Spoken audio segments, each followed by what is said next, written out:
Good morning.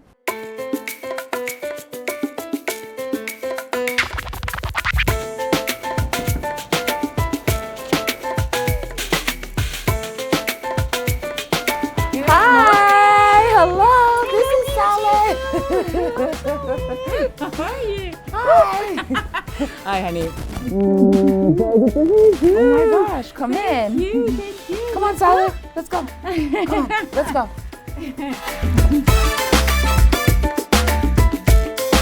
So Veronica, how did your modeling career started? I actually started out as a community organizer. And we were putting together a charity fashion show, and there was a designer in the crowd, and she seen me walk, and she asked me to walk for her during LA Fashion Week. Amazing. So it was really by accident. Amazing. So I saw you on the cover of Sports Illustrated. It's amazing. It's a great cover. So how did it happen? Well, for me, it was a little bit different. I attended an open call, which was held in Miami last year, and it was over 20,000 girls. And yeah, so it was a long process where I had to go in. There was an interview process, and you make, if you pass the first round, you move on to the next, and you meet with the other staff. Then the last round, you meet with the editor, who is MJ Day, Yutsai, the photographer who shot many girls for the magazine itself. And if you get past them, then there was like another process. So they went from having over 20,000 applicants to 67 girls. They broke that down into 16. Wow. And then from the 16, there was 6. And the 6 are the girls who made it into the magazine. So, Amazing. voila. Voila. Congratulations. Thank you, thank you. You also worked for Chromat. And what other brands did you work for at New York Fashion Week? I also did Rebecca Minkoff, and I did Kleinfeld Bridal. So this is like my first breakout year. So what advice would you give all the women about body positivity? I would say that it's a lifelong journey. You know, I It don't is. think, yeah, it's not. You know, I feel like when I was younger, I was getting advice from women who were in their 30s, and they were telling me, like, you don't even really become comfortable with your body fully until you hit your 30s. That's when you kind of had your experiences and you're a little bit seasoned enough to know what you like and don't like. And, you know, as a young 20-year-old, you're so much in your head about, you know, impressing the guy and wanting to be this, that, and the third. So as I am growing and just coming more of age in my own womanhood, because I was like very much a tomboy when I was younger, it's something that I'm just learning about myself. And like, you know, I think that as women, it's for us to kind of reclaim our power. Yeah. And take, you know, that being sexy is very like naturally part of our birthright. So it's something that you can't turn on and off. You just have to learn how to embody and fully embrace it. And I think that girls haven't done that yet because we're so sensitive, we're so self-conscious, and we give so much of the power to men to really validate what is beautiful and what's valuable and what really means, you know, something to others. So I think for us girls is like just learning to master that love in ourselves, and also realizing that it's not overnight, you know. Yeah. And who you are now, who you'll be later, it's like don't rush into it. I feel like a lot of young girls are like growing so fast, and it's like you're gonna come of that age.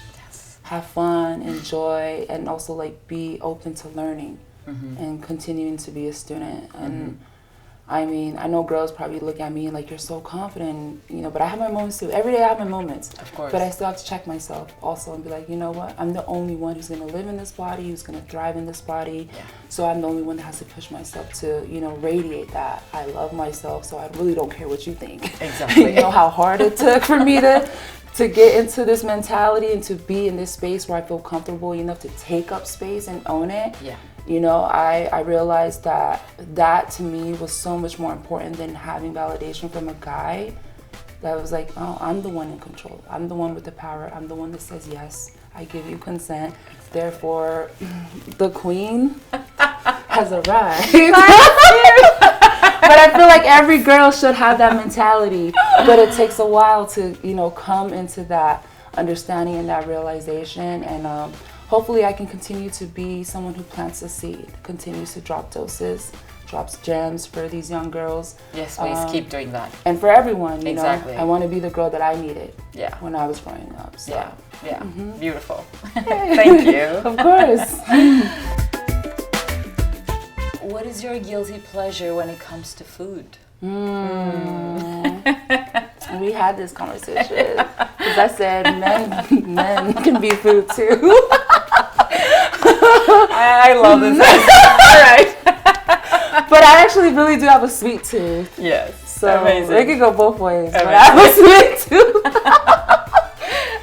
Yeah, so that's Perfect. my guilty pleasure. Perfect, mine too. So, which cafe or restaurant is your favorite spot? Where are you going to take us? We are gonna go to Corona's Diner, and since we're in Queens, it's only right because it kind of embodies like the whole community in the neighborhood. So Exactly, and Queens has chosen the coolest neighborhood of the year by Time Out. Really? New York Magazine, yeah. Really? Exactly. Well, I just recently heard that Queens even has like the best food spots. Exactly. Yeah. Yeah. Okay. Yeah. Well, hey, no, I'm a Queens girl from California.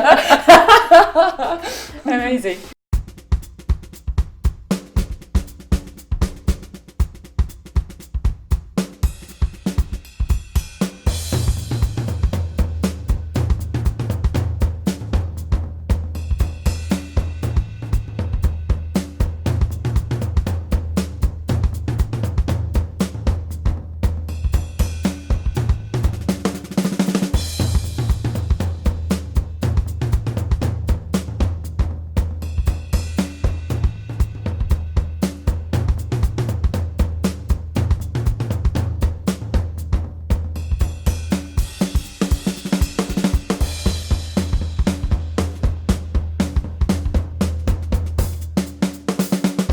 One last question. If you were to describe your New York in one word or in one sentence, what would it be? Concrete jungles, where dreams are made of.